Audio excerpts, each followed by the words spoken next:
Hello everyone, नमस्कार आप सभी को। और आप देख रहे हो आपका अपना यूट्यूब चैनल मिशन मैथमेटिक्स। और उम्मीद है आप सब बढ़िया होंगे, अच्छे होंगे। और आज हम जो करने वाले हैं आज फंक्शन। ठीक है, फंक्शन आज हम शुरू कर रहे हैं। सेट और रिलेशन लगभग हो ही चुका है, उसमें से ज़्यादा क्वेश्चन आता भी नहीं है। तो मेनली हमारा अब काम जो चलेगा वो फंक्शन पे चलेगा। जो फंक्शन है, डेफिनेशन वगैरह जो रिटर्न में आपको चाहिए वो आपको पीडीएफ मिल जाएगा। बट अभी मैं आपको जो समझाना चाह रही हूँ अंडरस्टैंडिंग पॉइंट ऑफ व्यू से, उस पर हम काम कर लेते हैं। भाई जो रिलेशन होता है ना, आपने रिलेशन पढ़ लिया, ठीक है। जो रिलेशन होता है, रिलेशन ही फंक्शन कहलाता है। कब कहलाता है? जब आपका इधर देखो, एक होता है आपके पास डोमेन, एक होता है कोडोमेन। ये आपकी डोमेन है, ठीक है, ये आपकी कोडोमेन है, ठीक है। ये कोडोमेन है, ये डोमेन है। आप अब रिलेशन कह रहे थे अभी तक, जिसको जैसे ए का रिलेशन मान लो बी के साथ जाता है, ठीक है। कोई सी है, उसका रिलेशन डी के साथ बनता है। बट कोई और ई है जिसका रिलेशन आगे किसी के साथ नहीं बन रहा, ठीक है। तो वो रिलेशन था, मतलब कि भाई ए जो भी कंडीशन थी उस कंडीशन के अकॉर्डिंग ए बी से जाके जुड़ गया, सी जो है वो डी से जाके जुड़ गया। लेकिन ई ने कोई कंडीशन ऐसी नहीं बनाई कि वो किसी के साथ जाके जुड़ जाए, ठीक है। जैसे हम ब्रदर सिस्टर का ही रिलेशन लगा लो, मतलब हम जो अपनी रिलेशन को डिफाइन कर रहे हैं, हम ये डिफाइन कर रहे हैं कि इधर के सेट का एलिमेंट उधर के सेट का या तो ब्रदर हो या सिस्टर हो, ठीक है। तो अब हो सकता है ए के लिए बी जो है या तो उसकी बहन है या फिर उसका भाई है। सी के लिए डी हो सकता है या तो उसकी बहन है या उसका भाई है। पर ई के लिए इनमें से कोई भी ऐसा नहीं है जो उसका भाई या बहन बनता हो। तो अब यहाँ तक ये रिलेशन है, फंक्शन नहीं बनी, ठीक है। फंक्शन कब बनेगी?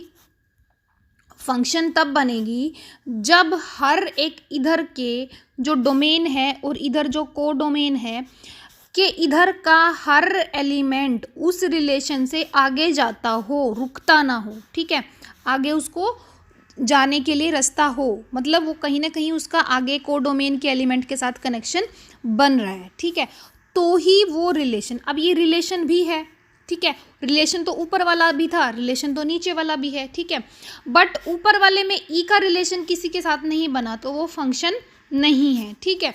बट नीचे वाले में, इस वाले में आपने देखा कि हर एलिमेंट आगे जा रहा है, हर एलिमेंट को कोई ना कोई मिल रहा है। तो इसका मतलब ये हुआ कि आपके पास जो नीचे वाला है वो रिलेशन फंक्शन कहलाएगा, बट ऊपर वाला रिलेशन तो है बट फंक्शन वो नहीं बना, ठीक है। यानी फंक्शन होने के लिए उसको पहले रिलेशन होना पड़ेगा। हर एक फंक्शन रिलेशन भी है, बट हर रिलेशन फंक्शन बन जाए ये ज़रूरी नहीं है। ये बात क्लियर हो गई आपको? जैसे अभी हमने बताया कि कोई मेंबर है यहाँ पे, है ए बी सी और डी, ठीक है। ये इसमें भी उसी गांव के मतलब बच्चे हैं, और यहाँ पे भी एक ही गांव के बच्चे हैं। मतलब जैसे मैं गांव का नाम कुछ भी रख लूँ, ठीक है, गांव का नाम मैंने कुछ भी रख लिया यहाँ पे, ठीक है। कोई भी, आप कोई भी गांव कंसिडर कर सकते हो। एक ही गांव के मैंने सारे स्टूडेंट बच्चों को लगा लो, 18 साल से कम के बच्चों को मैंने इसके अंदर डाल दिया, ठीक है। और यहाँ पे भी मैंने 18 साल से कम के मतलब यहाँ पे मैंने पूरे गाँव को डाल दिया, ठीक है। यहाँ पूरे गांव को डाल दिया कोडोमेन के अंदर, ठीक है। डोमेन के अंदर तो बच्चे हैं, कोडोमेन के अंदर पूरा गांव है, ठीक है। अब अगर मैं एक रिलेशन बनाऊं कि ए का कोई ब्रदर या सिस्टर गांव में हो, ठीक है, तो क्या हर मेंबर आगे चला जाएगा? हो सकता है कि कोई मेंबर ऐसा हो जो सिंगल ही हो, अपने माँ बाप का इकलौता बच्चा हो, ठीक है। तो डी के पास ना बहन है ना भाई है, तो डी आगे नहीं गया। तो ये रिलेशन ऐसा हुआ जो रिलेशन तो है बट फंक्शन नहीं बना। अब अगर इसी मेंबर में, इसी डोमेन में और कोडोमेन में, डोमेन वही है कि गांव के बच्चे हैं, 14 साल से कम के बच्चे लगा लो, यहाँ पूरा गांव है कोडोमेन के अंदर। अब हर बच्चा, चाहे पेरेंट्स जिंदा हो या गुजर गए हों, बट हर पेरेंट्स का, हर बच्चे का कोई ना कोई माता पिता होगा, माँ भी होगी और पिता भी होंगे, ठीक है। तो हर मेंबर को कोई ना कोई वो नाम पूछोगे तो वो बताएगा कि ये मेरी माँ का नाम है और ये मेरे पिता का नाम है। तो यहाँ पे जो है पेरेंट्स अगर मैं लगाऊं, पेरेंट्स वाला जो रहेगा आपका क्या रहेगा, आपका फंक्शन रहेगा। वो जो रिलेशन था वो फंक्शन में कन्वर्ट हो जाएगा, क्योंकि इधर के हर मेंबर को आगे एक मेंबर मिलता है। ठीक है, तो ये क्या है आपका, ये फंक्शन बन गई। ठीक है, ये तो अपनी आम जिंदगी से हमने एक एग्जाम्पल उठा लिया। तो अभी हम बात कर लेते हैं नेक्स्ट, कि भाई नेक्स्ट आपके पास ये फंक्शन आपकी क्या है, हमने बात कर ली। असल में जो फंक्शन है, फंक्शन जो है वो एक तरह की मशीन है। ठीक है, ये एक ऐसी मशीन है, इसको मैं एक तरह से ये मैंने बता दिया कि ये मेरी फंक्शन है। ठीक है, ये फंक्शन ऐसी मशीन है कि इसके अंदर मैं जैसे ही x डालूंगी तो उधर से मुझे y मिलेगा। मतलब जैसे ही मैं इनपुट करूंगी तो मुझे आउटपुट मिलेगा ही मिलेगा। ठीक है, चाहे वो कोई भी मिले। ठीक है, अब इसके ऊपर भी क्या कोई कंडीशन है? हाँ, इसके ऊपर भी कंडीशन है कि जो आउटपुट मिल रही है वो यूनिक होनी चाहिए। क्या होनी चाहिए? यूनिक होनी चाहिए। ठीक है, अब मदर और फादर को ही अगर हम लेते हैं तो क्या एक ही बच्चे की दो माएँ हो सकती हैं? नहीं हो सकती। अगर मैं यहाँ पे मदर की बात कर रही हूँ, मदर को ही ले लेती हूँ, क्या एक बच्चे को दो माँ जन्म दे सकती हैं? नहीं दे सकती। तो मदर का जो रिलेशन है वो यूनिक है, हर बच्चे की माँ होगी। ठीक है, और यहाँ पे दोबारा से ले लेते हैं। ठीक है, हर बच्चे की माँ होगी। जैसे ये ए है, ये बी है, और यहाँ सी है। ठीक है, यहाँ जो है डी है। तो ए की माँ जो है वो सी है। हो सकता है बी की भी माँ सी हो। ठीक है, तो लेकिन डी की भी कोई ना कोई माँ ज़रूर वहाँ पे होगी। ठीक है, तो ए को एक ही माँ मिली है, बी को भी एक ही माँ मिली है, डी को भी एक ही माँ मिली है। यूनिक मदर है, हर किसी की मदर कैसी है? यूनिक है। ठीक है, बट दो मेंबर को एक ही माँ मिल सकती है। तो माँ का जो रिलेशन है वो कैसा है? वो फंक्शन बन जाएगा। ठीक है, अच्छा अब आगे चलते हैं। अब जो भाई बहन का ही हम ले रहे थे, भाई ए का भाई बी भी हो सकता है, इसका भाई सी भी हो सकता है। ठीक है, मतलब दो भाई हो सकते हैं। तो अगर ये मान लो आगे भी जा रहा हो तो भी, वैसे तो हर जरूरी नहीं है कि हर किसी का बहन या भाई हो। ठीक है, तो वहीं पे ये कंडीशन फेल हो जाती है कि ये फंक्शन नहीं बनेगी। मैं आपको ये एग्जांपल इसलिए लेके चल रही हूँ ताकि आपको आम जिंदगी से भी पता चले कि फंक्शन कैसी है। ठीक है, तो इसको मैं सिंपली बताना चाह रही थी कि अगर ए इधर है, यहाँ 1 2 3 4 लिख लो, यहाँ बी सी डी लिख लो, तो ए 1 पे जा सकता है, बी जो है वो 2 पे जा सकता है, सी हो सकता है 1 पे ही चला जाए। लेकिन सी अगर 1 पे भी जा रहा है और सी अगर 4 पे भी जा रहा है, फिर वो फंक्शन नहीं है। ठीक है, देखो इधर से दो जा सकते हैं, ए बी सी। हो सकता है कि इधर 1 हो, ए भी 1 पे ही चला गया, बी भी 1 पे ही चला गया, और सी भी 1 पे ही चला गया। 2 के पास कोई गया ही नहीं, बट हर एक आगे गया है। ए को भी एक ही मिला है, बी को भी एक ही मिला है, सी को भी एक ही बंदा मिला है। ठीक है, तो अब इधर अगर मैं यहाँ पे देखती हूँ, कहाँ गया आपका ऊपर वाले एग्जाम्पल में, सी को 1 भी मिला है इसमें और सी को 4 भी मिला है, तो दो मेंबर मिल गए, मतलब वो दो लोगों के पास जुड़ गया। तो ऐसा नहीं होता फंक्शन में। ठीक है, आप समझ गए होंगे, डोमेन का हर मेंबर यूनिकली आगे बढ़ेगा। ठीक है, हो गया ये क्लियर? अच्छा, ये तो फंक्शन है या नहीं है ये आपको पता चल गया। अच्छा, दूसरी जो है, दूसरा इसमें जो हम काम कर रहे थे, हमें इस पे काम करना है कि भाई आपके पास अगर आपके पास फंक्शन यहाँ पे कोई खाली ना बचे, ए बी सी डी 1 2 3 4, ए भी चला गया, बी भी चला गया, सी भी चला गया, अगर डी नहीं जा रहा किसी के पास तो वो फंक्शन नहीं है। ठीक है, क्योंकि डी इधर बच गया, खाली इधर नहीं बचना चाहिए। अच्छा, अगर ए बी सी जा रहे हैं आगे, ठीक है, अगर ए चला गया 1 पे, बी भी चला गया 1 पे, ठीक है, और सी चला गया 2 पे, तो अब इधर से सब चले गए। मान लो यहाँ 3 भी है और 3 पे कोई नहीं गया, इधर एक आधा एक्स्ट्रा बच सकता है, बट यहाँ खाली नहीं होना चाहिए, तो ये फंक्शन है। ठीक है, आपको यहाँ डाउट नहीं होना चाहिए कि कौन सा जो रहेगा वो आपका फंक्शन नहीं रहेगा। ये तो फंक्शन को चेक करने का तरीका आपको समझ आ गया होगा। ठीक है, अब फंक्शन को चेक करने का एक और भी तरीका है जिसको बहुत ही कम लोग डिस्कस करते हैं, वो मैं आज आपके साथ डिस्कस करना चाहती हूँ। ये चीज़ें तो आपने बहुत देखी होंगी, बट मैं अभी जो आपको बताना चाहती हूँ वो ये बताना चाहती हूँ कि अगर आपको कोई भी एक्सप्रेशन दे रखा है, एक्सप्रेशन ही बोलूँगी मैं, ठीक है। अगर आपको कोई भी एक्सप्रेशन आपको गिवन है और आपको ये बोलता है कि उसका आपको ग्राफ बनाना आता है। अब जैसे इसी एक्सप्रेशन का मैं ग्राफ बनाना चाहूँ तो ये मुझे दिखाई दे रहा है, ये आपका ऐसे पैराबोला बनेगा क्योंकि y square is equal to x, इसकी जो है फंक्शन बनेगी या इक्वेशन बनेगी। तो अब ये जो है ये एक्सप्रेशन है, इक्वेशन है, बट ये फंक्शन नहीं है। क्या नहीं है? ये फंक्शन नहीं है पूरी रियल लाइन पे, ठीक है। पूरी रियल लाइन पे ये फंक्शन आपकी नहीं है। क्यों नहीं है भाई? ठीक है, इसका एक और तरीका है पहचानने का, बता दूंगी मैं आपको क्यों नहीं है। अगर मैं वर्टिकली मतलब वाई एक्सिस के पैरेलल कोई लाइन खींचूं और वो अगर उस एक्सप्रेशन के ग्राफ को दो जगह पे काटे तो वो जो रिलेशन है या जो वो एक्सप्रेशन है वो फंक्शन नहीं है। और ये शायद कुछ स्टूडेंट ऐसे होंगे जो पहली बार सुन रहे होंगे इस बात को कि अगर आप जो एक्सप्रेशन आपको गिवन है, जैसे ये वाला एक्सप्रेशन आपको गिवन है, ये ग्राफ आपको पता है, ठीक है। अब आपको एक्सप्रेशन ये कैसे दे दिया, y square is equal to minus x square plus a square, ठीक है। ये एक्सप्रेशन है, ये आपके सर्कल को दिखाता है, ठीक है।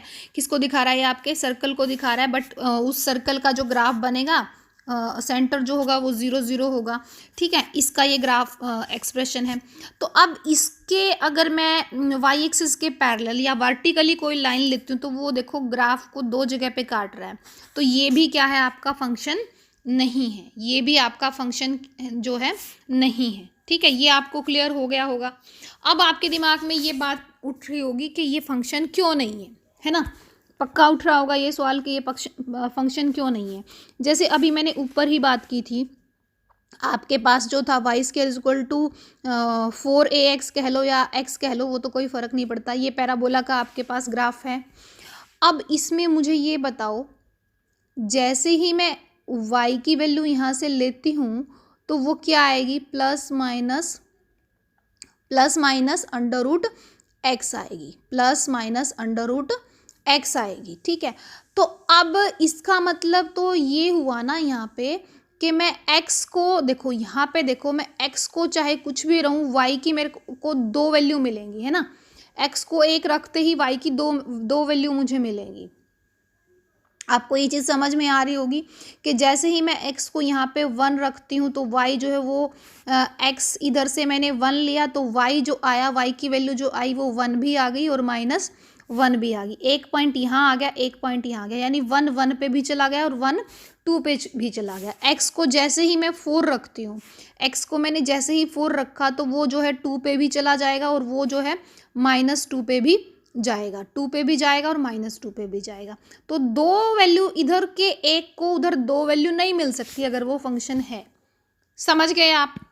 यहाँ से आपको ये डाउट क्लियर हो गया होगा कि, और उम्मीद है आपको ये बात समझ भी आई होगी कि कोई ग्राफ आपका ऐसे बनता है कि वर्टिकली आप कोई लाइन खींचो और वो उसको दो पॉइंटों पे काटती है तो फिर वो आपकी फंक्शन नहीं है। जैसे आपको कोई ग्राफ ही दे दे, आपको क्वेश्चन पेपर में कोई ग्राफ ही कोई बना के दे दे, मान लो आपको इस तरह से कोई ग्राफ बना के दे दिया, ठीक है, और आपसे पूछ लिया कि क्या ये ग्राफ जो है किसी फंक्शन को रिप्रेजेंट कर सकता है या नहीं कर सकता, तो आपने जैसे ही एक वर्टिकल लाइन खींची और वो वर्टिकल लाइन इसको बल्कि एक नहीं 3 पॉइंटों पे काट रही है, ठीक है, 3 पॉइंटों पे काट रही है, तो आप क्या कहोगे? This is not a function, ठीक है। तो ये एक नया चीज़ मुझे लगता है कि बिहारियों सॉरी, तो यहाँ से मुझे लगता है कि एक नई चीज़ आपने सीखी होगी पक्का, ठीक है। तो यहाँ से ये भी क्लियर हो गया आपको, एक नया मेथड आपने सीख लिया कि फंक्शन को किसी एक्सप्रेशन को ये चेक करना हो कि वो फंक्शन है या नहीं, तो ग्राफ मेथड भी आप यूज़ कर सकते हो। और ग्राफ मैंने आपको काफ़ी कुछ बनाना सिखा भी दिया है, तो अब आप बड़े इजीली बना सकते हो, बता सकते हो कि ये जो है आपकी फंक्शन है या नहीं है। ठीक है। अच्छा, डोमेन और कोडोमेन की भी हम बात करेंगे, बाद में बात करेंगे, अभी तो और भी बातें करनी बाकी हैं। अब एक और भी मैं बात बता दूं, ये तो पता चल गया, ये जहाँ से हम एलिमेंट उठाते हैं वो आपकी डोमेन होती है, और जिसमें लेके जाते हैं वो आपकी कोडोमेन होती है ना। अब बात आती है रेंज की। किसकी बात आती है? रेंज की। मान लो इधर ए था, बी था, सी था, ठीक है, और डी भी ले लो। इधर 1 2 3 4 5 ये पड़े हैं। बी चला गया 2 के ऊपर, ए चला गया 1 पे, सी चला गया 2 पे ही, ठीक है, और डी चला गया 3 पे। अब इसकी रेंज वो होगी, रेंज का मतलब है कि इधर के एलिमेंट ने उधर के जिस एलिमेंट को टारगेट किया, जिस एलिमेंट को टारगेट किया उनको एक सेट में डाल दो। ये एक सेट हो गया, ठीक है। ये जो सेट है ये रेंज है, ये जो सेट है ये रेंज है, ठीक है। यानी कोडोमेन का ही सबसेट होती है रेंज, कोडोमेन का ही सबसेट होती है रेंज। कभी कभी वो इक्वल भी हो जाती है, ठीक है। अगर बाई चांस मान लो यहाँ पे 4 और 5 नहीं होते तो फिर कोडोमेन और रेंज इक्वल हो जाती, अदरवाइज रेंज जो है कोडोमेन का सबसेट तो रहेगी ही रहेगी। ये चीज़ क्लियर हो गई आपको, ठीक है। रेंज क्या होती है? कोडोमेन का सबसेट होती है। तो अब हम बात कर लेते हैं टाइप ऑफ फंक्शंस की, ठीक है। अच्छा, दूसरा हम एक मिनट रुको, एक मिनट रुको।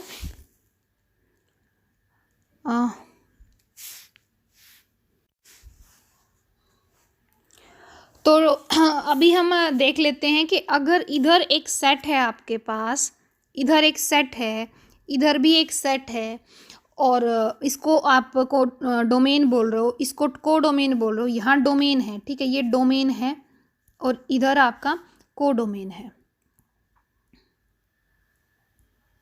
तो अब मुझे ये बताइए कि इधर से इधर मैं फंक्शन जो डिफाइन कर रही हूँ एफ, कितनी, हाउ मैनी फंक्शंस मैं जो है डिफाइन कर सकती हूँ, ठीक है।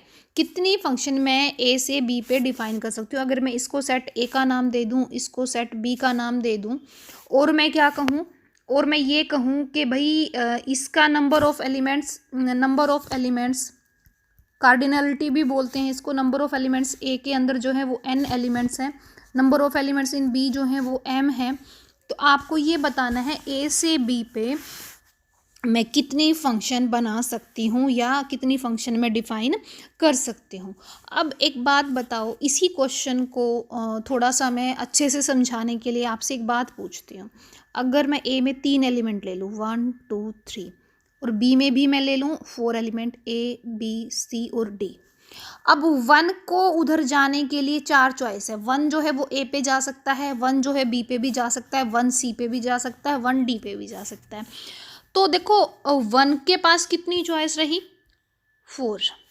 2 के पास भी कितनी चॉइस है? क्योंकि एक ही एलिमेंट 2 पे जा सकता है ना, सॉरी मतलब एक ही एलिमेंट के ऊपर 2 मेंबर जा सकते हैं ना। तो 2 के लिए भी कितनी चॉइस रही? 4। 3 के लिए भी कितनी चॉइस रही? 4, यानी 4 रेज टू पावर 3। ये चीज़ आपको क्लियर हो गई होगी मैं क्या कहने की कोशिश कर रही हूँ। अगर नहीं क्लियर हुई तो मुझे मैसेज कर देना आप, मैं आपको क्लियर कर दूंगी, ठीक है।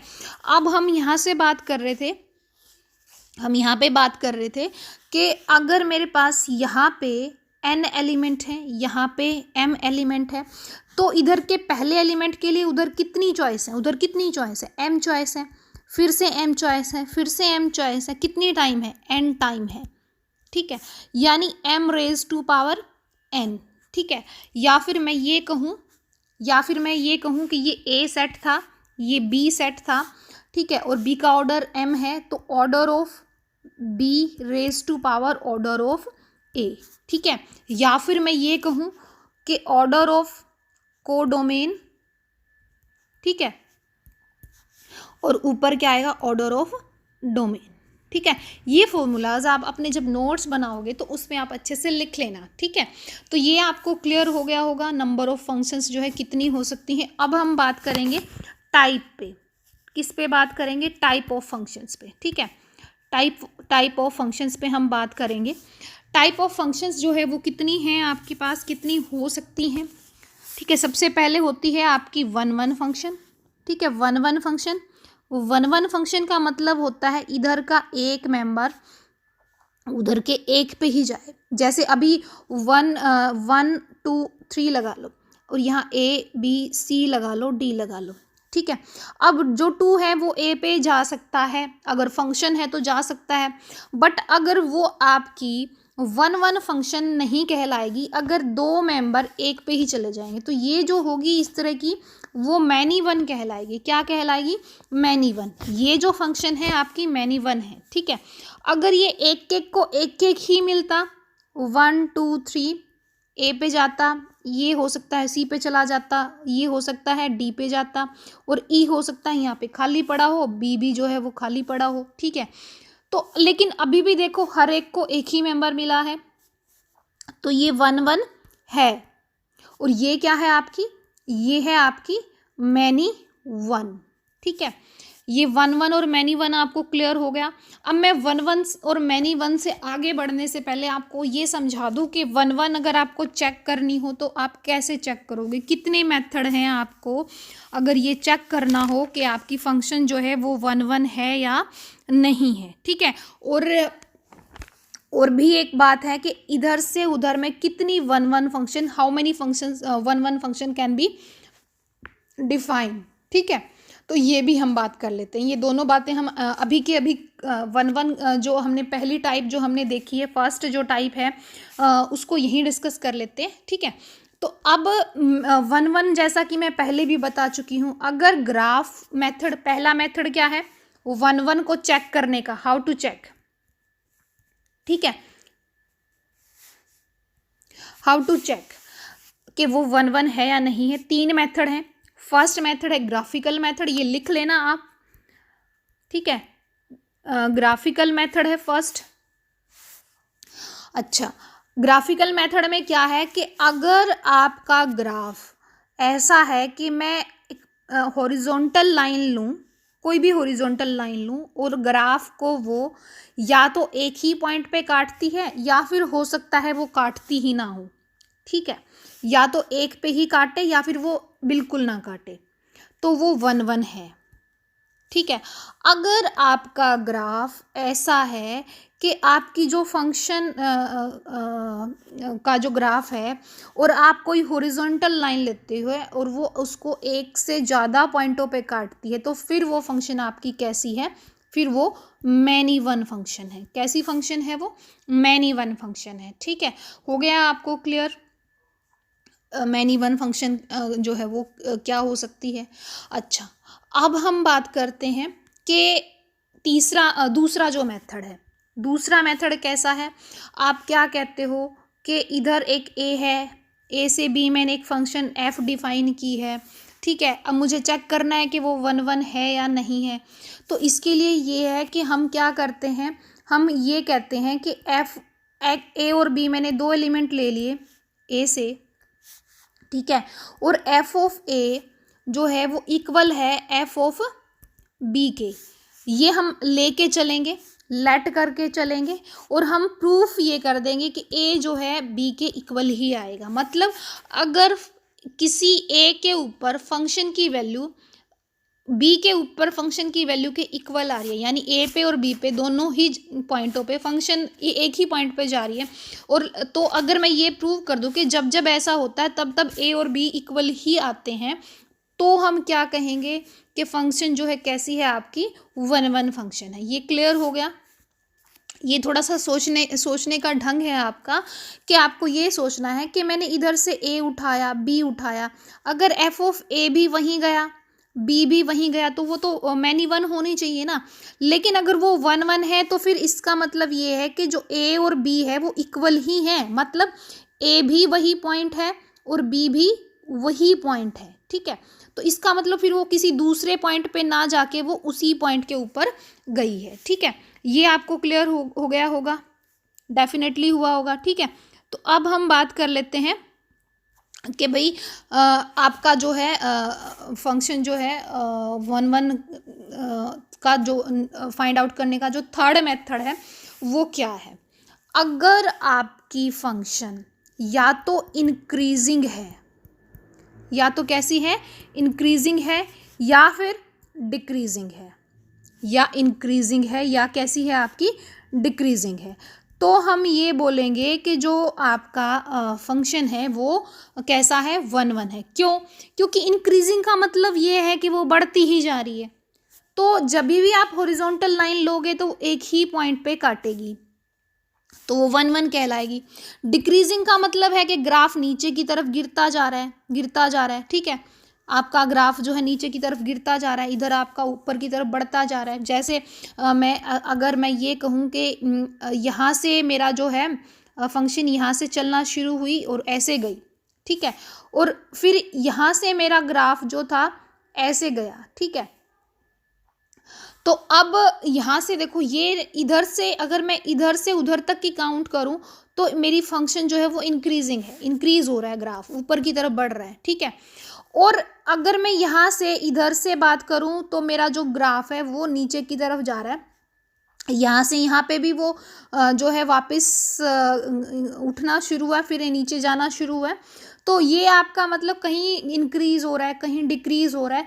तो हॉरिजॉन्टल लाइन जैसे ही मैं लूँगी वो 2 पॉइंटों पे काटेगी, तो वो 1 1 नहीं रहेगी, तो ये 1 1 नहीं है, क्योंकि ये कभी इंक्रीज हो रही है, कभी डिक्रीज हो रही है। जैसे आपका साइन कोस का ग्राफ होता है, साइन कोस का ग्राफ कभी इंक्रीज होता है, कभी डिक्रीज होता है, तो वो 1 1 कभी भी नहीं होता है। ठीक है, तो अब ये आपको क्लियर हो गया होगा इंक्रीज डिक्रीज का। और इंक्रीजिंग और डिक्रीजिंग को अगर आप डिफ्रेंशिएशन वाले मेथड से चेक करना चाहते हो, तो फंक्शन एफ ऑफ एक्स जो है ये चेक करना चाहते हो कि वो इंक्रीजिंग है या डिक्रीजिंग है, तो आपको एफ का डिफ्रेंशिएशन कर लेना है, उसको चेक करना है कि वो जो भी एक्सप्रेशन है, अगर वो एक्सप्रेशन हमेशा ग्रेटर देन 0 है तो वो आपकी इंक्रीजिंग फंक्शन है। ठीक है, अगर आपका डिफ्रेंशिएशन जो है वो लेस देन 0 है तो वो आपकी डिक्रीजिंग फंक्शन है। तो इस केस में भी आपकी 1 1 है, इस केस में भी आपकी 1 1 है। अगर एफ डैश एक्स को आप बता ना पाओ, ठीक है, आप बता नहीं पा रहे कि वो ग्रेटर देन 0 रहेगा या फिर लेस देन 0 रहेगा, ये आप बताने की कंडीशन में ही नहीं हो, आपको पता ही नहीं चल रहा, तो आप क्या कहोगे कि फंक्शन जो है आपकी ओसिलेटरी भी कह सकते हो, इसको कभी कम हो रही है, कभी ज़्यादा हो रही है, तो ना इंक्रीजिंग है ना डिक्रीजिंग है, तो फिर वो आपकी 1 1 नहीं हो सकती। यानी 1 1 चेक करने का एक तीसरा मेथड है कि फंक्शन अगर स्ट्रिक्टली इंक्रीजिंग है या फिर वो स्ट्रिक्टली डिक्रीजिंग है, तो हम कहेंगे कि जो फंक्शन है वो हमारी कैसी है, वो हमारी 1 1 फंक्शन है। तो 1 1 फंक्शन चेक करने के 3 मेथड मैं आपको बता चुकी हूँ। उम्मीद है आपको ये तीनों समझ भी आए होंगे। तो आप तीनों ही मेथड इजी हैं, जिसमें से जो ये आपका जो ट्रेडिशनल सा मेथड जिसको आप बोलते हो, ये वाला मेथड बहुत कम मैं इस्तेमाल करती हूँ। या तो आप ग्राफ से ही बताओ, या फिर आप किससे बताओ, इंक्रीजिंग डिक्रीजिंग चेक करके बता दो कि भाई 1 1 है या नहीं है। ठीक है, तो ये आपको क्लियर हो गया। अब हम बात कर लेते हैं कि क्या जो कितनी जो है 1 1 फंक्शन में ड्रॉ कर सकता हूँ। ठीक है, अब मुझे ये बताओ, यहाँ पे मेरे पास 4 मेंबर पड़े हैं, यहाँ पे मेरे पास जो है 3 ही मेंबर पड़े हैं। पहली बात तो मैं यहाँ पे यही कर लूँ। ठीक है, यहाँ पे मेरे पास 3 ही मेंबर पड़े हैं। अब ये जो जाएगा आपका, अगर यहाँ पे ये जाएगा, तो अब अगर ये 1 1 थी, एक को एक ही मिलना था, तो अब यहाँ तो कोई और मिला नहीं इसको। ठीक है, तो यहाँ पे इसको या तो इनमें से किसी दूसरे के ऊपर ही जाना पड़ेगा, तो कभी भी ये जो है 1 1 नहीं है, 1 1 ये नहीं हो सकती। यानी अगर ये ए है, ये बी है, यानी आप फंक्शन डिफाइन कर रहे हो ए टू बी, ए डोमेन है, बी को डोमेन है, और ऑर्डर ऑफ ए जो है वो क्या है आपका n है, और ऑर्डर ऑफ बी जो है वो m है। अगर ऑर्डर ऑफ ए जो है वो ग्रेटर है ऑर्डर ऑफ बी से, ये लिख लो आप, नोट्स बना लेना कि if order of A greater है ऑर्डर ऑफ बी के, तो कभी भी आपकी वहाँ पे कोई भी 1-1 फंक्शन नहीं हो सकती। 1-1 नंबर ऑफ 1-1 फंक्शन कितना हो जाएगा? 0। कोई भी 1-1 फंक्शन नहीं हो सकती, क्योंकि इधर मेंबर ज़्यादा हैं। ये देखो, इधर मेंबर ज़्यादा हैं, इधर ज़्यादा हैं, उधर थोड़े हैं, तो एक को एक तो मिल ही नहीं सकता, किसी ने किसी को एडजस्ट करना पड़ेगा, तो कोई भी 1-1 फंक्शन नहीं हो सकती। और ये बहुत अच्छे से आपको लिखना है, अपने नोट्स प्रिपेयर करने हैं। अच्छा, अगर मेरे पास ऑर्डर ऑफ ए लेस है ऑर्डर ऑफ बी के, तो कितनी मेरी 1-1 फंक्शन हो सकती है? मुझे इस पे बात करनी है, ठीक है। मुझे ये बताओ, यहाँ पे मान लो 1 2 3 3 मेंबर पड़े हैं, यहाँ पे मान लो A B C D 4 member पड़े। ए अगर चला गया बी पे, ए के लिए फर्स्ट के लिए कितनी चॉइस थी? अगर मैं ये कहूँ फर्स्ट मेंबर के लिए कितनी चॉइस थी आपके पास? वो इन चारों में से, इसमें से, इसमें से, इसमें से किसी के भी पास जा सकता था। तो पहले मेंबर के लिए जो थी 4 चॉइस थी, ठीक है। अगर मैं इसको कम्बिनेशन वाले मेथड से चलना चाहूँ तो 3 मेंबर हैं, पहले के लिए 4 चॉइस थी। अब जब 2 की बारी आई, तो अगर 1 ने बी को सिलेक्ट कर लिया तो बी खत्म हो गया एक तरह से। अब 2 जो है वो बी पे नहीं जा सकता, 2 ए पे जा सकता है, 2 सी पे जा सकता है, 2 डी पे जा सकता है। तो सेकंड मेंबर के लिए 3 ही चॉइस बच गई। फिर थर्ड मेंबर के लिए कितनी चॉइस बची? थर्ड मेंबर के लिए अगर मान लो 2 ने डी को चुन लिया, तो अब थर्ड मेंबर के लिए कितनी चॉइस बची? 2 ही चॉइस बची, यानी 4 × 3 × 2 ये मेरे पास बचेगा, ठीक है। तो इतनी नंबर ऑफ क्या बचेंगी आपके पास? 1-1 फंक्शन होंगी, ठीक है। 3 चौके 12, 12 दूनी 24, तो 24 होंगी अगर ऑर्डर ऑफ ए जो है वो 3 है और ऑर्डर ऑफ बी जो है वो 4 है। तो नंबर ऑफ 1-1 फंक्शन कितनी हुई मेरे पास? 24 हुई। बट ये तो मैंने निकाल लिया। अगर मेरे पास ऑर्डर ऑफ ए n है और ऑर्डर ऑफ बी m है, तो कैसे निकालूं? तो भी तो मुझे निकालनी आनी चाहिए ना। तो इसका भी वही मेथड है, क्या कि भाई पहले मेंबर के लिए उधर कितनी चॉइस है? m चॉइस है। उसके बाद वाले के बाद कितनी बच जाएंगी? 1 कम हो जाएगी। उसके बाद वाले के बाद 2 कम हो जाएंगी, ठीक है। और ऐसे कम होते होते लास्ट में क्या बच जाएगा आपका? लास्ट में आपका उतना ही, जैसे अब यहाँ पे कितना बचा था? 2 बच गया, ठीक है। तो वो 2 कैसे आया आपके पास? आप कहाँ जाके रुकोगे, ठीक है। तो इसको मैं एक और तरीके से आपको बताना चाहती हूँ। मेरे पास m मेंबर है, ठीक है, m मेंबर है मेरे पास। m में से मुझे कितनों को लेना है? कितनों को लेना है मतलब मेरे पास उधर से m मेंबर है, m में से मैंने किन्हीं n को चुन लिया, ठीक है। और अब मैंने n को चुन लिया। अब उसको चुनने के बाद मुझे उनको जो है एक तरह से देखो, एक होता है परमुटेशन और एक होता है, मैं दोनों को क्लियर कर दूं, एक होता है कम्बिनेशन, ठीक है। एक होता है आपका कम्बिनेशन, p ही ले लेती हूँ मैं यहाँ पे, 1 मिनट। एक होता है परमुटेशन और एक, क्योंकि मैंने p ही ले लिया तो थोड़ा सा मुश्किल हो जाएगा बताना, मैं 1 मिनट। एक होता है ये आपका कम्बिनेशन है और ये आपका परमुटेशन है। परमुटेशन का मतलब होता है, कम्बिनेशन का मतलब होता है सिलेक्ट करना और परमुटेशन का मतलब होता है उनको अरेंज करना, ठीक है। अब अरेंज करने का मतलब वही चीज़ है कि आपने क्या किया है, आपने पहले सिलेक्ट किया, m में से किन्हीं n को सिलेक्ट किया, भाई ये ऐसे मेंबर हैं जिन पे मैं जाऊंगा, ठीक है। मैंने n पे जाना चुना, जैसे इन यहाँ पे 3 मेंबर थे, यहाँ पे 4 मेंबर थे, तो इन चारों में से पहले तो मुझे किन्हीं 3 को सिलेक्ट करना पड़ेगा। मैंने किन्हीं 3 को सिलेक्ट कर लिया, m में से मैंने n को सिलेक्ट कर लिया। अब मैंने ये चुन लिया, मतलब मैं उल्टा बता रही हूँ आपको कि ये 1 2 3 था, यहाँ A B C और D था। तो सबसे पहले तो मैं इन चारों में से इन तीनों के लिए किसी 3 को चुनूंगी, यानी 4 में से मैं 3 को चुनूंगी। फिर मैं क्या करूँगी, फिर मैं ये देखूँगी कि कौन सा किस पे जाएगा, यानी फिर मैं अरेंज करूँगी उन्हें। यानी कितने हैं अरेंज करने के लिए मेरे पास? 3 फैक्टोरियल। तो यानी मेरे पास फॉर्मूला बन गया MC n × n फैक्टोरियल, ठीक है। या फिर जब मैं इसको आपके फॉर्मूले को होल्ड करना फैलाना चाहूँ तो कैसे फैलाऊंगी, M factorial M minus N factorial M factorial into N factorial N factorial into N factorial, ये इससे कट जाएगा तो ये आपका बच जाएगा। ठीक है, तो ये आपको क्लियर हो गया होगा कि जो फॉर्मूला है वो कौन सा बना आपका, ये फॉर्मूला बना है कि number of one one function जो है वो कितनी होंगी अगर ऑर्डर ऑफ ए छोटा है ऑर्डर ऑफ बी से, और ये एन है ये एम है, तो एम में से मैं पहले एन मेंबर को सिलेक्ट करूंगी और फिर उन एन को मैं बिठाऊंगी, अरेंज करूंगी, तो ये मेरा फॉर्मूला बनेगा वन वन फंक्शन के लिए कि कितनी वन वन फंक्शन वहाँ पे हो सकती हैं। ठीक है, तो ये आपको पक्का है कि क्लियर हुआ होगा। वन वन फंक्शन क्लियर हो गया, मैनी वन फंक्शन क्लियर हो गया। अब आपसे कोई पूछ ले कि how many one one function, तो बता दी कि भाई इतनी आपकी वन वन फंक्शन हो सकती है। अगर कोई पूछे कि how many functions are there which are many one कितनी है, वन वन आपको पता है, वन वन का टोटल का निकालने का फॉर्मूला पता है, टोटल निकालने का फॉर्मूला आपका क्या था, m raise to power n था। उसमें से अब वन वन घटा दो, वन वन घटा दोगे तो आपकी जो बचेंगी वो आपकी मैनी वन बच जाएंगी। तो ये किसके लिए फॉर्मूला बन गया, ये आपने खुद बनाया है मैनी वन के लिए, ये बुक्स में नहीं मिलता, बट आप खुद सोच सकते हो कि वन वन जब इतनी है, टोटल इतनी है, तो मैनी वन कितनी बच गई, तो आपने यहाँ से इसको कैलकुलेट कर लिया। तो ये खुद आप थोड़ी सी सोच को जो है डेवलप करके चलोगे यहाँ पे, तो आपका काम अच्छे से चलेगा, अदरवाइज तो फिर प्रॉब्लम रहेगी ही रहेगी।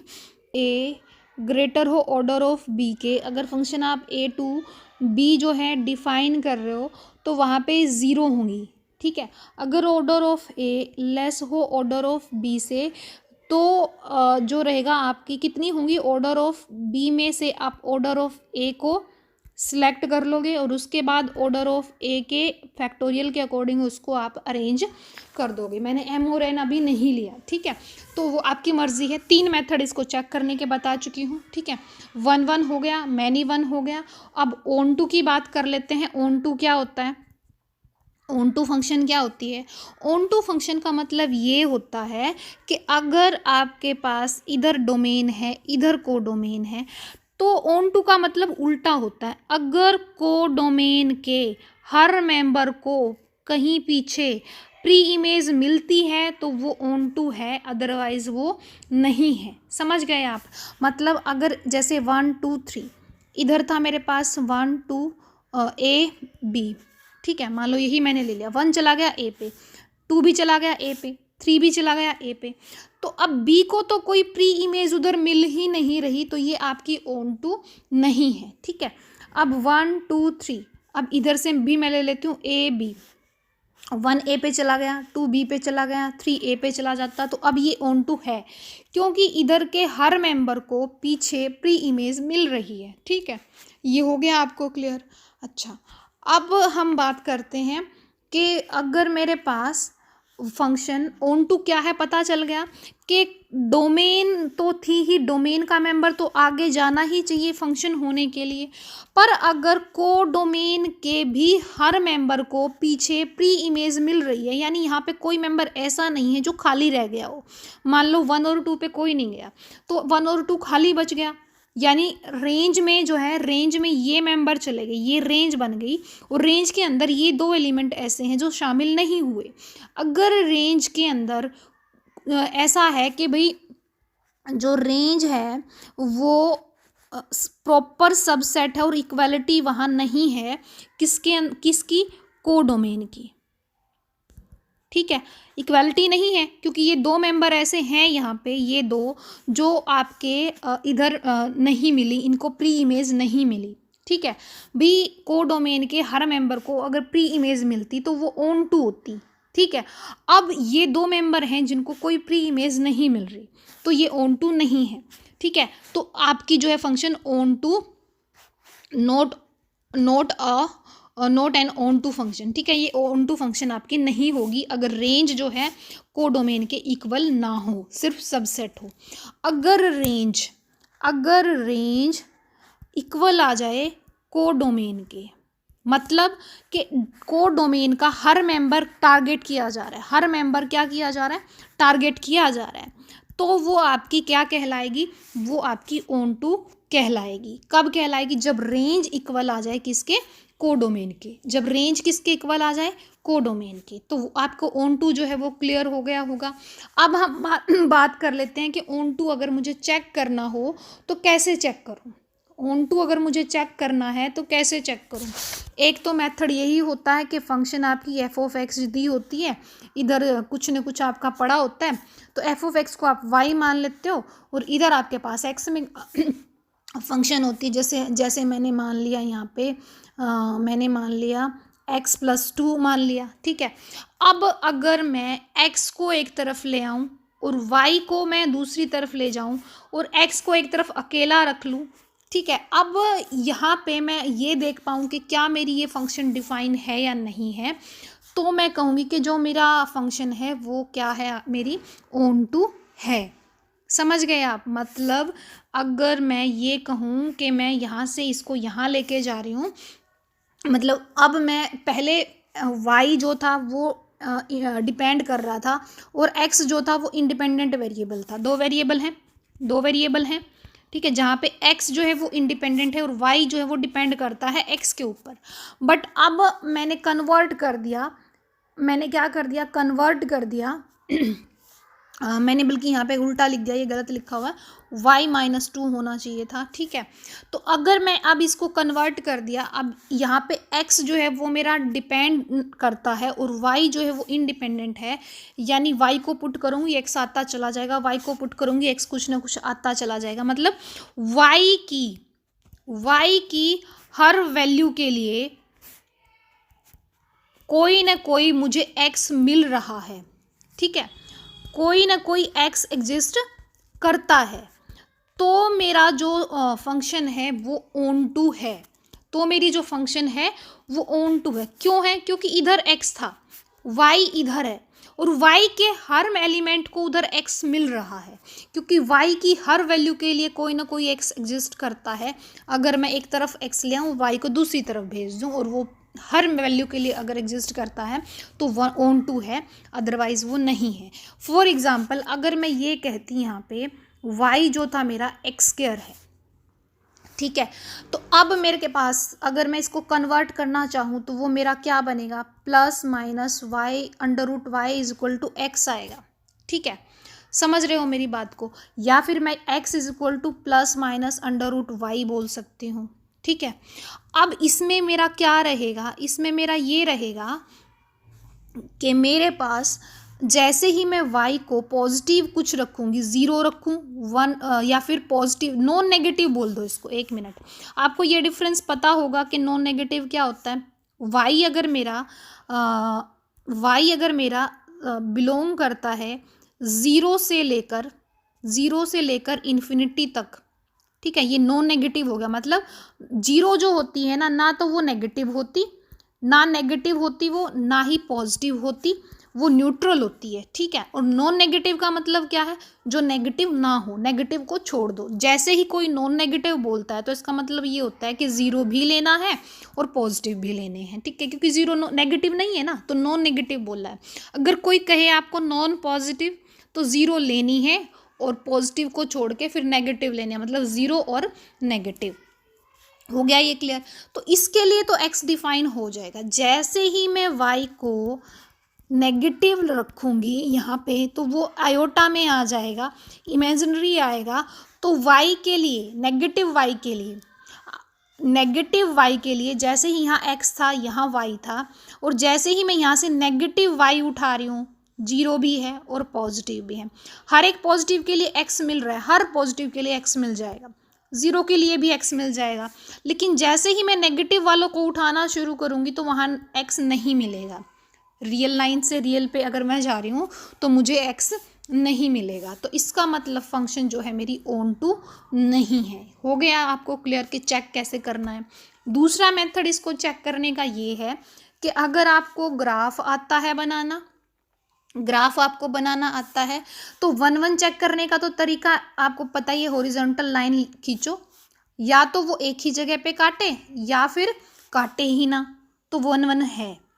ऑनटू का तरीका ये है कि आपका जो भी ग्राफ है, चाहे जो भी ग्राफ है, अगर वो ग्राफ चाहे मैं कहीं पे भी हॉरिजॉन्टल लाइन कहीं पे भी ले लूँ, कहीं पे भी लूँ, अगर हर बार वो ग्राफ को काटती है तो वो आपकी ऑनटू है, नहीं तो नहीं है। अब यहाँ वाली जो लाइनें हैं ये ग्राफ को टच नहीं करती, चाहे वो एक पे टच करे, चाहे वो दो पे टच करे, पर हर बार टच करे, ठीक है, तो वो ऑनटू है, नहीं तो नहीं है। क्योंकि यहाँ वाली मैं y की वैल्यूज़ को x अप्रोच नहीं कर रहा, यहाँ वाली जो मैं y की वैल्यू यहाँ से उठाऊंगी तो फंक्शन की x की कोई वैल्यू नहीं आ रही, तभी तो इधर ग्राफ नहीं आया ना। तो इसका मतलब उसके लिए जो है फंक्शन मेरी वहाँ पे ऑनटू नहीं है। फॉर एग्ज़ाम्पल हमने जो बात की थी, हमने कुछ ग्राफ बनाए थे अपने, वहाँ पे हमने ऐसे ग्राफ बनाए थे, कुछ ऐसे ग्राफ भी हमने बनाए थे ना हमने। तो अब जैसे ही मैं ये वाली लाइन लेती हूँ तो ये कहीं पे भी ग्राफ को टच नहीं करेगी, यहाँ वाली लाइन, ये वाली लाइन ग्राफ को कहीं टच नहीं करेगी, ठीक है। तो इसका मतलब ये ऑनटू नहीं है, ठीक है, ऑनटू ये नहीं है। क्यों नहीं है? कि क्योंकि मुझे एक लाइन, एक भी अगर मुझे ऐसी हॉरिजॉन्टल लाइन मिल गई, ठीक है, हॉरिजॉन्टल लाइन मेरे को अगर ऐसी मिल गई जो मेरी ग्राफ को टच नहीं कर रही, ठीक है, तो वो मेरी फंक्शन ऑनटू कभी भी नहीं होगी, ठीक है, नहीं होगी, ठीक है। ये आपको चीज़ क्लियर हो गई होगी, ठीक है। तो अब हम बात कर लेते हैं नेक्स्ट कि आप को नेक्स्ट जो करना है, नेक्स्ट जो है आपकी, अगर फंक्शन 1 भी है और ऑनटू भी है, ठीक है, तो उसको आप क्या कहते हो? जो 1 खाली जो 1 होती है, ये मैं बताना भूल गई, जो खाली 1 फंक्शन होती है उसको हम इंजेक्शन भी बोलते हैं, ठीक है। और जो ऑनटू होती है खाली, उसको हम सरजेक्शन बोलते हैं, ठीक है। और जो 1 और ऑनटू दोनों होती है उसको हम बाइजेक्शन बोलते हैं। हो गया क्लियर? जो 1 है उसको हम सरजेक्शन बोलते हैं, जो ऑनटू है उसको सॉरी मैं उल्टा बोल रही हूँ, ऑनटू को सरजेक्शन बोलते हैं, 1 को हम इंजेक्शन बोलते हैं, ठीक है। और जो 1 भी है ऑनटू भी है, दोनों ही हैं, तो उसको हम बोलते हैं बाइजेक्शन, ठीक है। ये इस पेन से राइटिंग भी नहीं आ रही और थोड़ा स्पीड में भी मैं लिख रही हूँ, तो समझ गए होंगे आप। जो 1 है वो इंजेक्शन है, जो ऑनटू है वो सरजेक्शन है, और जो 1 भी है ऑनटू भी है वो बाइजेक्शन कहलाती है, ठीक है। तो अब हम बात कर लेते हैं कि कितनी ऐसी फंक्शन हो सकती हैं जो a to b, order of a से ऑर्डर ऑफ b जो है वो ये n है, ये m है, और a से b मैं फंक्शन डिफाइन कर रही हूँ, तो कितनी, हाउ मैनी ऑनटू फंक्शंस हो सकती हैं वहाँ पे, ठीक है, हाउ मैनी ऑनटू फंक्शन, ठीक है, ऑनटू फंक्शन मेरी कितनी हो सकती हैं, ठीक है। एक और भी मुझे बात करनी थी कि अगर आगे बात करेंगे, पहले तो मैं एक बार यही आपको बता दूं कि कितनी वहाँ पे 1 और ऑनटू फंक्शन, ऑनटू फंक्शन कितनी हो सकती है। 1 फंक्शन तो हम डिस्कस कर चुके हैं कि कितनी होंगी। अब हम ऑनटू के लिए फॉर्मूला देख लेते हैं। ऑनटू के लिए आपका क्या फॉर्मूला बनेगा? अगर ऑर्डर ऑफ ए n है, ऑर्डर ऑफ b m है, तो नंबर ऑफ ऑनटू फंक्शन जो होगा, ये फॉर्मूला है, आप लिख लो, समेशन r रेस्ट R1 से लेके ऑर्डर ऑफ b ही रख लो यहाँ पे, तभी आपको याद होगा, नहीं तो हमेशा कन्फ्यूज़न रहेगी। r से ऑर्डर ऑफ b रहेगा, ठीक है, -1 की पावर, ये कम्बिनेशन है, ये c है कम्बिनेशन, ठीक है, -1 की power order of b minus r, और r की पावर ऑर्डर ऑफ a, ठीक है। अब अगर इसको आप लगाना चाहते हो तो आप ऐसे लगाओ। अगर आप ऑर्डर ऑफ ए कहते हो कि भाई ऑर्डर ऑफ ए जो है मेरा 3 है, ठीक है, ऑर्डर ऑफ ए कितना है मेरा 3 है, ऑर्डर ऑफ बी कितना है मेरा 5 है। तो पहली बात तो ये, सबसे पहली बात तो ये कि जब आपके पास इधर से इधर 5 मेंबर हैं, इधर 3 ही मेंबर हैं, तो ज़्यादा से ज़्यादा 3 मेंबर 3 पे ही जा सकते हैं, तो 2 को तो हर हाल में खाली रहना पड़ेगा, तो एक भी ऑन टू फंक्शन नहीं होगी। मतलब अगर ऑर्डर ऑफ बी ग्रेटर हुआ ऑर्डर ऑफ ए से, तो जो number of onto functions होंगी वो कितनी होंगी, number of onto function कितनी होंगी, 0 होंगी ही नहीं, क्योंकि ऑर्डर ऑफ ए ज़्यादा है, छोटा है, और ऑर्डर ऑफ बी बड़ा है, तो उधर एक्स्ट्रा बचेंगे ही बचेंगे। ठीक है, हो गया क्लियर आपको यहाँ तक। आगे बात करते हैं। आगे अगर इफ़ ऑर्डर ऑफ बी जो है वो छोटा है ऑर्डर ऑफ ए से, तो अब बताओ कि कितनी आपकी हो सकती है। मान लो ऑर्डर ऑफ बी जो है वो मेरे पास 3 है और ऑर्डर ऑफ ए जो है वो मेरे पास 5 है। ठीक है, तो अभी अभी हमने जो फॉर्मूला किया ऊपर, ये वाला जो फॉर्मूला किया, ये वाला जो फॉर्मूला किया, इसके अकॉर्डिंग अगर मैं रखना चाहूँ वैल्यू को, तो मेरे को ऊपर ही रखनी पड़ेगी, क्योंकि मैं आपको वो दिखाना चाहती हूँ कि मैं कैसे उसको रख सकती हूँ। ठीक है, हाँ, तो हमने बात करनी थी कि भाई ऑर्डर ऑफ बी जो है वो मैंने अब कितना ले लिया है, 3 ले लिया, और ए को मैंने कितना ले लिया, 5 ले लिया। फॉर्मूला मेरे पास ये पड़ा है, तो मैं कैसे चलूँगी, समेशन R1 से लेके ऑर्डर ऑफ बी कितना है, 3 है। ठीक है, समझ गए।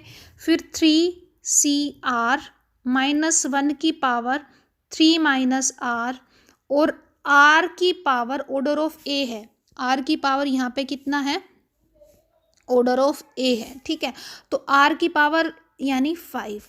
अब इसको खोलोगे कैसे, R को 1 रख लो, R को 1 रखोगे तो 3C1 -1 की पावर 3 में से यहाँ पे R को 1 रखा, 2 रह गया, माइनस खत्म हो गया, R को 1 रखा, 1 की पावर 5।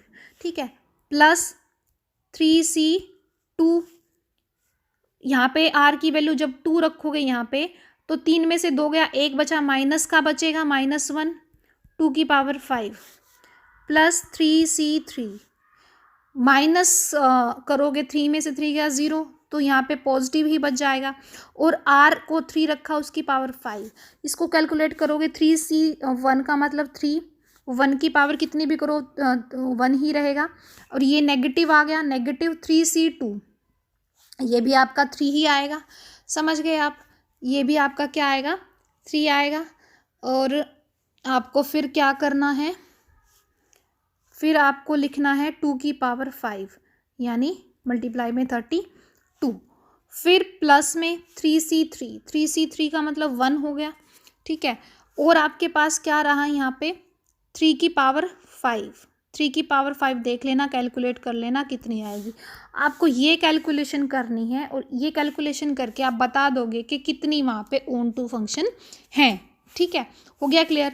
एक और एग्जांपल ले लो, थोड़ा सा छोटा सा ही। ऑर्डर ऑफ ए जो है वो आपका 3 है, और ऑर्डर ऑफ बी जो है वो आपका 2 है, तो आपको समेशन करना है, समेशन R1 से लेके 2CR -1 की पावर 2 माइनस आर, और जो है यहाँ पे R की power order of A. Order of A यहाँ पे ये याद रखो, इस फॉर्मूले में ए का ऑर्डर एक ही बार यूज़ हो रहा है, वो भी लास्ट में, बाकी हर जगह ऑर्डर ऑफ बी यूज़ हो रहा है। समझ गए आप, ये आपको यहाँ पे याद रखना है, और ये एक ही फॉर्मूला है जो आपको याद रखना पड़ेगा। बाकी आप 1-1 वाला तो आराम से बता दोगे कि कितनी 1-1 फंक्शन है, टोटल कितनी फंक्शन है, ये भी आप दिमाग लगा के बता सकते हो कि टोटल कितनी हो सकती है, अगर आपको परमुटेशन कम्बिनेशन का हल्का फुल्का भी ज्ञान है तो। ठीक है, तो बस ये एक ही फॉर्मूला है जो आपको याद रखना है। ठीक है, अब इसके बारे में हम बात कर रहे थे, तो इसमें R आपका जब 1 होगा तो 2C1 आएगा, 1 रखोगे माइनस का -1 आ जाएगा यहाँ पे, और यहाँ पे भी 1 की पावर 3 आएगा, 2C1 और आगे आ गया 2C2। जब इक्वल आना शुरू हो जाए उसके बाद आपको रुक जाना है, तो माइनस खत्म हो जाएगी जैसे ही मैं R को यहाँ पे 2 रखूँगी, और 2 की पावर कितना आ जाएगा, 3 आ जाएगा। हो गया ये आपको। अच्छा, अब हम बात कर लेते हैं और भी थोड़ी सी, मैं 2-3 चीज़ें और भी आपको बताऊंगी, थोड़ा इजी भी बताऊंगी। तो 2C1 आपका जो है वो आपका 2 ही आएगा, और नेगेटिव का 2 आएगा क्योंकि यहाँ माइनस है, प्लस 2C2 वो है 1 आएगा, 2 की पावर 3 आएगा, यानी 2 की पावर 3 माइनस 2 यानी 8 माइनस 2 यानी 6 आएगा। हो गया क्लियर। अब मैं एक और भी बात बताना चाहती हूँ आपको, भाई अगर यहाँ पे आपके चाहे कितने भी मेंबर पड़े हों 1 2 3 4 5, यहाँ पे अगर आपके पास 2 ही मेंबर हैं बी में, हर बार इधर चाहे कितने भी हो, ए में चाहे कितने भी हों, बी में अगर हर बार 2 ही मेंबर हैं तो 1 गया ए पे, 2 गया ए पे, 3 गया ए पे, 4 गया ए पे, 5 गया ए पे। एक ये तरीका है जो ऑन टू नहीं है, ठीक है। एक और तरीका हो सकता है जो ऑन टू ना हो कि 1 2 3 4 5 ए था बी था, सारे के सारे बी पे चले जाएं, सारे के सारे किस पे चले जाएं, बी पे चले जाएं, तो भी वो क्या है आपका ऑन टू नहीं है। दूसरा तरीका ये हो सकता है। इसके अलावा फंक्शन चाहे कैसे भी आगे बढ़ रही है, हर बार वो इधर के ए पे भी जाएगी बी पे भी ही जाएगी। तो टोटल कितनी फंक्शन हो सकती हैं, इधर मान लो 5 मेंबर हैं, इधर मान लो 2 मेंबर हैं, तो आपको पता है 2 की पावर 5 होंगे टोटल फंक्शन 2 की पावर 5 होंगी। और जो ऑन टू नहीं है ऐसी सिर्फ 2 ही फंक्शन है, तो माइनस में कितना कर दोगे 2। लेकिन ये फॉर्मूला यानी 2 की पावर n माइनस 2, लेकिन ये फॉर्मूला आपका सिर्फ तब काम करेगा जब a टू b आप जा रहे हो और ऑर्डर ऑफ b जो है वो 2 हो। ये फॉर्मूला सिर्फ तभी काम करेगा। हो गया आपको क्लियर? यानी एक तरह से ये आपकी शॉर्ट ट्रिक का काम करेगी। ये आपको क्लियर हो गया?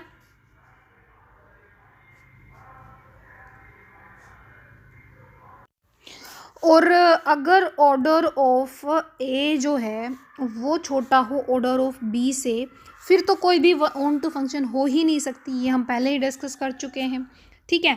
और मेन फॉर्मूला जो है वो भी हम लिख चुके हैं, उसको दिखा भी चुके हैं। अब मैं आपसे पूछना चाह रही हूँ कि अगर आपको ये बताना हो कि वहाँ पे जो 1 1 भी हैं, जो ऑन टू भी हैं, ठीक है, ऐसी कितनी फंक्शन है। अगर आपको ये बताना हो कि फंक्शन 1 1 भी है, फंक्शन ऑन टू भी है, जब फंक्शन 1 1 भी हो, फंक्शन ऑन टू भी हो, तो हमेशा ही 2-3 चीज़ें को याद रखो आप कि ऑर्डर ऑफ ए इक्वल होगा ऑर्डर ऑफ बी के। पहली बात तो ये होगी। देखो अगर ऑन टू है, सबसे पहली बात, अगर ऑन टू है तो जो रेंज होगी वो कोडोमेन के इक्वल आएगी, ठीक है, समझ गए। और 1 1 है, 1 1 है तो मतलब इधर के हर एक एलिमेंट को एक एक ही मिल रहा है और उधर के भी सब एलिमेंट पूरे भरे हुए हैं। तो मतलब ये हुआ कि रेंज जो है, जितने रेंज में मेंबर हैं, जितने डोमेन में मेंबर हैं, उतने ही कोडोमेन में भी मेंबर हैं, ठीक है। अगर मान लो यहाँ 1 2 3 4 है, यहाँ A B C D है, यहाँ भी 4 है, यहाँ भी 4 है, 1 को 1 मिल रहा है, ठीक है। अब ये तो 1 1 वाला केस हो गया। अगर मान लो यहाँ ई भी होता तो ई को कोई नहीं मिलता, तो ई को जब कोई नहीं मिल रहा तो वो ऑन टू नहीं होती। 1 1 है बट ऑन टू नहीं है। अब उसने कहा है कि ऑन टू भी है तो ई को जाना पड़ेगा। यानी अगर यहाँ पे ऑर्डर ऑफ ए जो है इक्वल होगा ऑर्डर ऑफ बी के, तभी पॉसिबल है कि फंक्शन 1 1 भी है, फंक्शन ऑन टू भी है। अच्छा, तो मान लो कि ऑर्डर ऑफ ए जो है वो n है, ठीक है, ऑर्डर ऑफ ए जो है वो क्या है आपका n है। तो अब आपको बताना है कि आपके पास ऑर्डर ऑफ बी भी, इसका मतलब क्या हुआ, n ही हुआ। तो इसका मतलब आपको ये बताना है कि अब बताओ कि आपके पास कितनी ऑन टू फंक्शन होंगी। भई आपने 1 1 के लिए तो बताया ही था कि कितनी फंक्शन होगी, m c n फैक्टोरियल बताया था। अब m भी n ही हो गया, n c n फैक्टोरियल। अगर आप इसको कैलकुलेट करोगे तो आपका एन सी एन तो आपका 1 ही आएगा, तो n फैक्टोरियल बच गया। यानी जो भी ए का ऑर्डर है वही ऑर्डर बी का है और वो n है, तो n फैक्टोरियल होंगी जो आपके पास 1 1 भी होंगी और ऑन टू भी होंगी, ठीक है। हो गया क्लियर आपको? और इसका मतलब ये हुआ कि ग्राफ आपका इस तरह से जाएगा, इस तरह से जाएगा कि मैं कहीं पे भी लाइन खींचूं, हर लाइन टच भी कर रही है, हर लाइन टच कर रही है, हर लाइन, और एक ही पॉइंट पे टच कर रही है। हर एक horizontal line, every horizontal line touch करेगी ग्राफ को और एक ही पॉइंट पे टच करेगी, तो वो 1 1 भी होगा, वो ऑन टू भी होगा। हो गया क्लियर आपको? तो इस तरह से आप चेक कर सकते हो कि आपके पास कितनी वन वन फंक्शन है, कितनी ओन टू फंक्शन है। ठीक है, ये कुछ बेसिक थे फंक्शन के, और यहाँ से क्वेश्चन बनता है, बहुत बार पूछता है वो, कितनी वन वन फंक्शन है, कितनी ओन टू फंक्शन है। ठीक है, इस टाइप के क्वेश्चन वो पूछता है। तो ये आपको क्लियर हो गया होगा। वन वन चेक करने की भी मैंने आपको 3 मेथड बता दिए, ओन टू चेक करने की भी मेथड आपको बता दिए, और वन वन और ओन टू जो है वो कितनी होंगी वो भी आपको बता दिया। तो आज की क्लास इतना काफ़ी है। नेक्स्ट जो हम डिस्कस करेंगे वो हम डिस्कस करने वाले हैं कि भाई आपका रेंज, डोमेन और फंक्शन को लेके और भी कई चीज़ें, अभी तो फंक्शन का ये बेसिक था। ठीक है, तो आज की क्लास इतना काफ़ी है। Thank you, have a nice time.